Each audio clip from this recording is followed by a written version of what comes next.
कप्तान, हमारे उपकरण काम नहीं कर रहे हैं। मुझे नहीं पता कि हम किस डायरेक्शन में फ्लाई कर रहे हैं।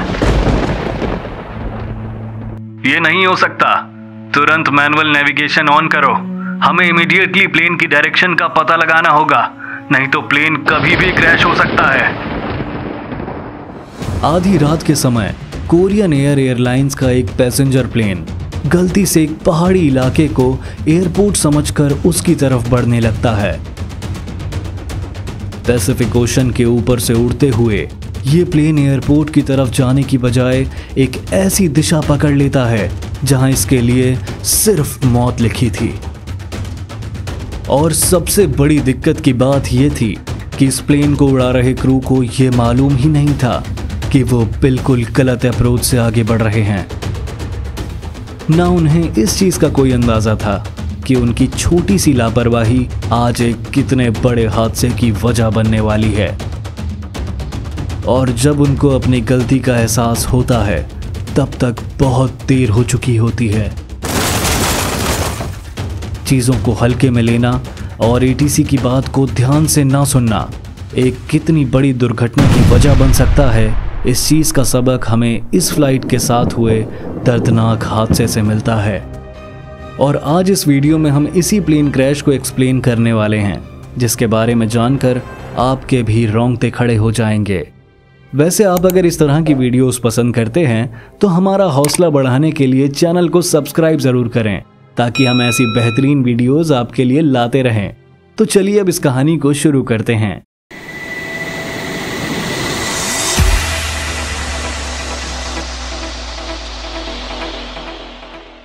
स्क्रीन पर आप जिस प्लेन को उड़ते हुए देख रहे हैं ये बोइंग 747-300 है, जिसे कोरियन एयर फ्लाइट 801 के लिए यूज किया जा रहा है।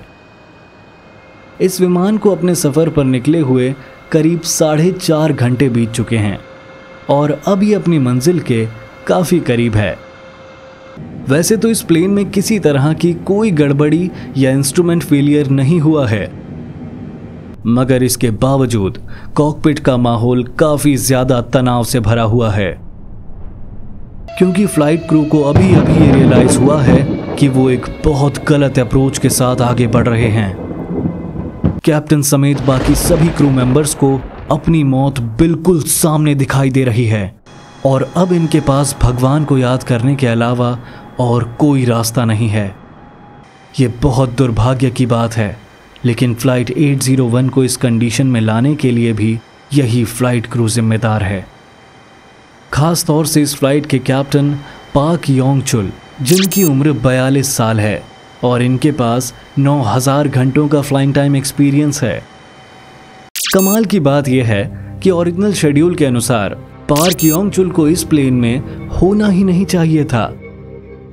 असल में कैप्टन पाक को दुबई की एक फ्लाइट पर निकलना था, पर क्योंकि दुबई ट्रिप से पहले उन्हें पर्याप्त रेस्ट नहीं मिल पाया, इसलिए एयरलाइन द्वारा उन्हें फ्लाइट 801 के लिए रीअसाइन कर दिया गया, जो दुबई के मुकाबले एक छोटी फ्लाइट थी। कॉकपिट में कैप्टन पाक के अलावा 40 साल के फर्स्ट ऑफिसर सोंग युंग हो और 57 साल के फ्लाइट इंजीनियर नम सुक हू भी मौजूद हैं। फर्स्ट ऑफिसर के पास 4000 घंटों का फ्लाइंग एक्सपीरियंस है, जबकि फ्लाइट इंजीनियर नम सुक हू 13000 फ्लाइट आवर्स का एक्सपीरियंस रखने वाले एक वेटरन पायलट हैं। पर फिलहाल इन सभी का एक्सपीरियंस धरा का धरा रह गया है, क्योंकि प्लेन में इस समय टिरेन पुल अप का अलार्म बज रहा है, जिसका मतलब है कि प्लेन किसी भी वक्त क्रैश हो सकता है। वैसे तो इस प्लेन को गुआम के Antonio B Won Pat International Airport पहुंचना है, लेकिन फिलहाल ये इस एयरपोर्ट से करीब 5.5 किलोमीटर पीछे बीजिया माउंटेन पीक पर क्रैश करने वाला है। अब फ्लाइट 801 अपने लक्ष्य से इतना ज्यादा कैसे भटक गई, चलिए इस बारे में स्टार्टिंग से जानते हैं। दुर्घटना होने से 5.5 घंटे पहले Gimpo international airport, Seoul, South Korea, 6 अगस्त 1957। दिन ढल चुका है और रात के करीब 8 बजे हैं।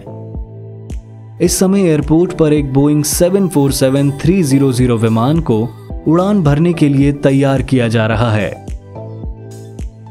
ये कोरियन एयरलाइन की फ्लाइट 801 है जो गुआम जाने वाली है। इस समय प्लेन के जरूरी रूटीन चेक्स करने के साथ साथ पैसेंजर्स की बोर्डिंग का काम चल रहा है। करीब 5 घंटे की इस फ्लाइट के लिए प्लेन में पर्याप्त फ्यूल भरा जाता है और समय रहते सभी 235 पैसेंजर्स इसमें सवार हो जाते हैं। पैसेंजर्स के अलावा प्लेन में 19 क्रू मेंबर्स भी मौजूद हैं, जिन्हें इंक्लूड करके सवार लोगों की कुल गिनती 254 हो चुकी है। सभी जरूरी चेक्स और फॉर्मेलिटीज पूरी होने के बाद प्लेन को रनवे की तरफ पुश बैक किया जाता है और समय पर यह प्लेन अपने लक्ष्य की तरफ उड़ान भरने के लिए तैयार हो जाता है। कुछ मिनट इंतजार करने के बाद एटीसी की तरफ से टेक ऑफ क्लियरेंस भी दे दिया जाता है, जिसके तुरंत बाद ही यह प्लेन रनवे पर दौड़ने लगता है।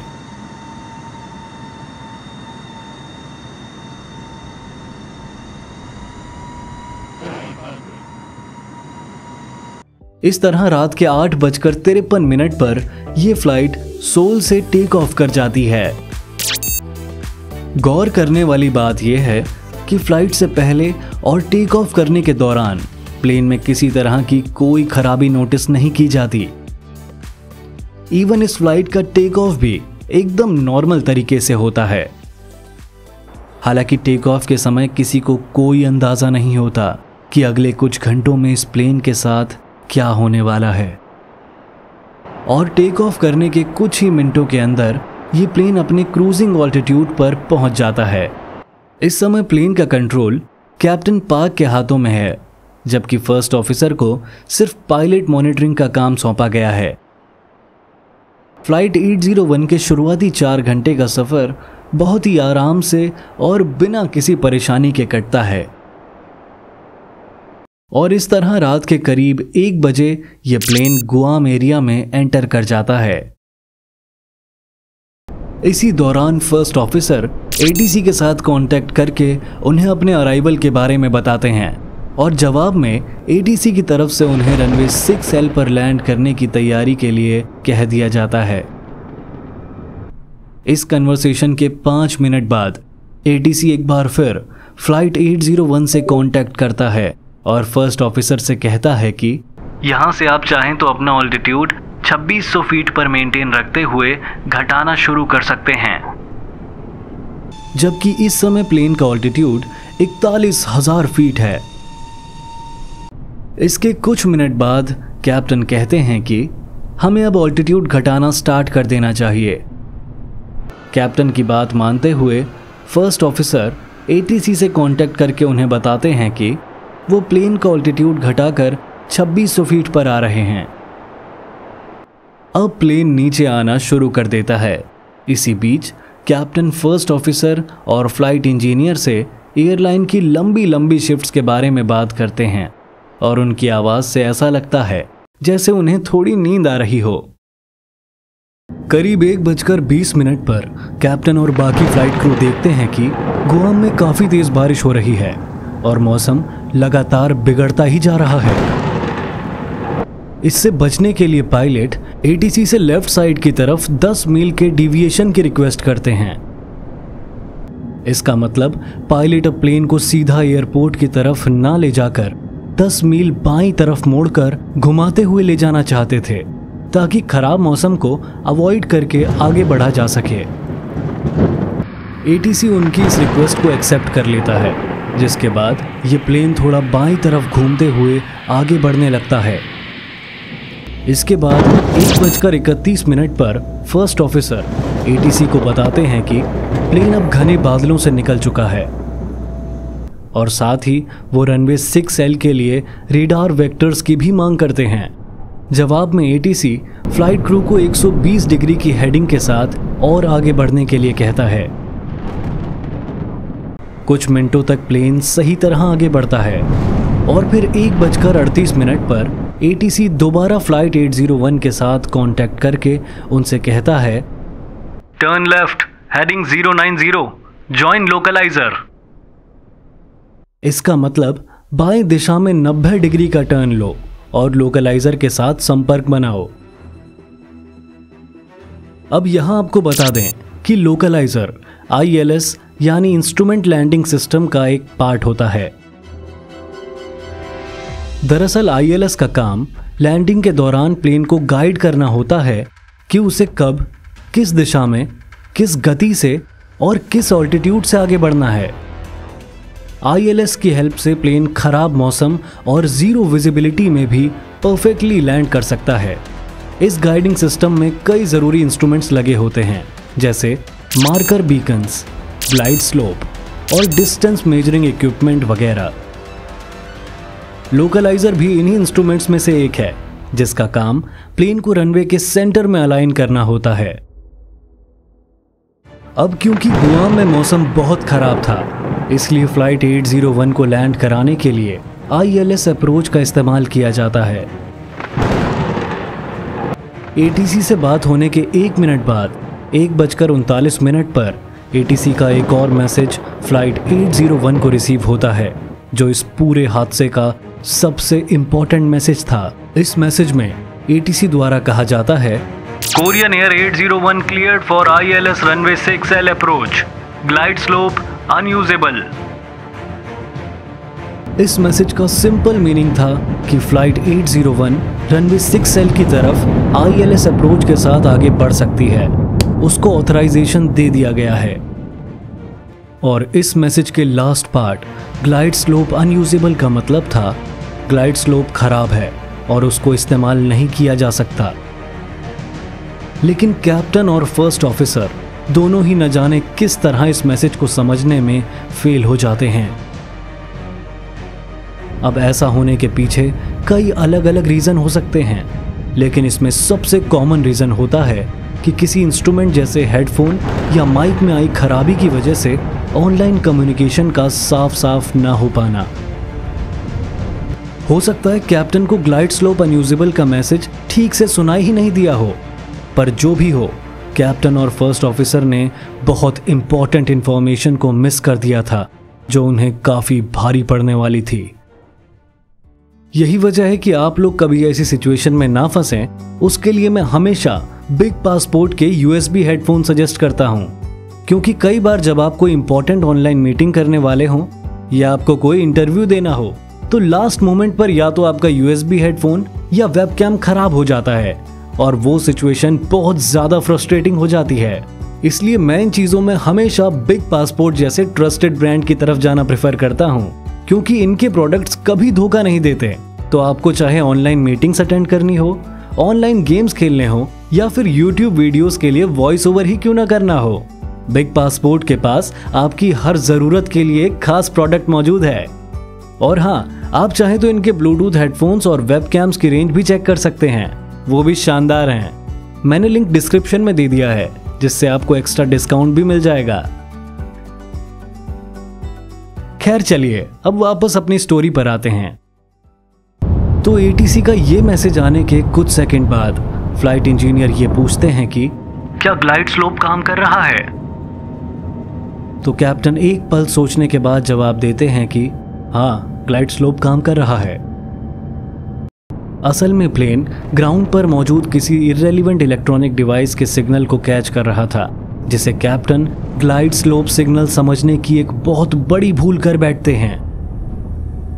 आपको यहां बता दें कि ग्लाइड स्लोप का काम प्लेन के ऑल्टीट्यूड को मैनेज करना होता है, यानी लो या जीरो विजिबिलिटी में लैंडिंग के दौरान प्लेन किस समय कितने ऑल्टीट्यूड पर रखना है, ये कैलकुलेट करने का काम ग्लाइड स्लोप करता है। और इस समय फ्लाइट 801 किसी इररेलेवेंट डिवाइस के सिग्नल को ग्लाइड स्लोप मानकर उसके हिसाब से आगे बढ़ रही थी, जो उन्हें रनवे से 5.5 किलोमीटर पहले ही बीजिया पीक माउंटेन की तरफ ले जा रहा था। अब कॉकपिट में फर्स्ट ऑफिसर और फ्लाइट इंजीनियर कई बार ग्लाइड स्लोप को लेकर सवाल उठाते हैं कि क्या ये सच में ठीक से काम कर रहा है। और आखिरकार उनके सवाल उठाने पर कैप्टन भी ये मान लेते हैं कि ग्लाइड स्लोप सही तरीके से काम नहीं कर रहा है लेकिन इस दौरान वो प्लेन के ऑल्टीट्यूड को लगातार कम करते जाते हैं। प्लेन अब 2600 फीट के ऑल्टीट्यूड पर आ चुका है और इसी दौरान कैप्टन ये कहते हैं कि क्योंकि आज ग्लाइड स्लोप ठीक से काम नहीं कर रहा, इसलिए ऑल्टीट्यूड को 1440 फीट पर मेंटेन कीजिए। फर्स्ट ऑफिसर कैप्टन की इस सलाह को मानकर तुरंत ही प्लेन का ऑल्टीट्यूड 1440 सेट कर देते हैं। इसके बाद 1:40 पर फ्लाइट 801 एगोना कंट्रोल टावर से कांटेक्ट करती है और उनकी तरफ से प्लेन को रनवे 6L पर लैंड करने का क्लियरेंस दे दिया जाता है। याद रखिए, खराब मौसम और रात का समय होने की वजह से फ्लाइट क्रू को बाहर का कुछ दिखाई नहीं दे रहा है और वो सिर्फ ILS अप्रोच के भरोसे आगे बढ़ रहे हैं। अब लैंडिंग क्लियरेंस मिलते ही first officer landing checklist follow करना स्टार्ट कर देते हैं और इसी बीच कैप्टन प्लेन के ऑल्टीट्यूड को 560 फीट पर लाने के लिए कहते हैं, जो कि पब्लिश्ड MDA यानी मिनिमम डिसेंट ऑल्टीट्यूड था। दरअसल MDA उस मिनिमम ऑल्टीट्यूड को कहते हैं जहां तक एक एयरक्राफ्ट नॉन प्रिसीजन अप्रोच के दौरान आ सकता है। इसका मतलब ये है कि अगर ऑल्टीट्यूड पर आकर भी रनवे आंखों से दिखाई ना दे तो लैंडिंग को अबॉर्ट कर देना चाहिए। लेकिन फ्लाइट 801 का क्रू तो अभी भी इसी उलझन में अटका हुआ था कि ग्लाइड स्लोप काम कर रहा है या नहीं। कुछ ही सेकंड में प्लेन 560 फीट के ऑल्टीट्यूड पर आ जाता है और कॉकपिट में मिनिमम और सिंक रेट का अलार्म बजने लगता है। इस समय प्लेन 1400 फीट पर मिनट की स्पीड से नीचे आ रहा होता है, जिस पर फर्स्ट ऑफिसर कहते हैं, सिंक रेट इज ओके। आखिरकार जब प्लेन 200 फीट की ऊंचाई पर आ जाता है तब फर्स्ट ऑफिसर पहली बार ये कहते हैं, let's make a missed approach. In simple words first officer landing abort करके गो अराउंड के लिए जाने का सजेशन देते हैं। इससे पता चलता है कि उन्हें अब दिख गया था कि वो रनवे पर नहीं बल्कि पहाड़ी पर लैंड करने जा रहे थे। कुछ सेकंड्स बाद फर्स्ट ऑफिसर फिर से चिल्लाते हुए कहते हैं, रनवे दिखाई नहीं दे रहा है, गो अराउंड के लिए जाइए, गो अराउंड के लिए जाइए। असल में ये प्लेन अभी भी रनवे से 5.5 किलोमीटर पीछे बीजिया के पहाड़ी इलाके में था, जिसे क्रू मेंबर्स अब तक रनवे समझकर आगे बढ़ रहे थे, पर अब उन्हें अपनी गलती समझ आ गई थी। इसलिए वो गो अराउंड करने के लिए प्लेन की रफ्तार बढ़ाना शुरू कर देते हैं। हालांकि ये सब करने के लिए अब बहुत देर हो चुकी थी, क्योंकि प्लेन MDA से काफ़ी नीचे आ चुका था। कैप्टन प्लेन की रफ्तार बढ़ाने के लिए थ्रस्ट लीवर को पूरा आगे की तरफ पुश कर देते हैं, पर इस सब का कुछ फ़ायदा नहीं होता। कुछ ही सेकंड्स में कॉकपिट के अंदर टिरेन पुल अप का अलार्म बजने लगता है। इसके बाद सबसे पहले प्लेन का निचला हिस्सा पेड़ों से टकराता है और फिर रात के 1:42:26 पर एक तेज धमाके के साथ एयरक्राफ्ट बीजिया पीक पर क्रैश कर जाता है।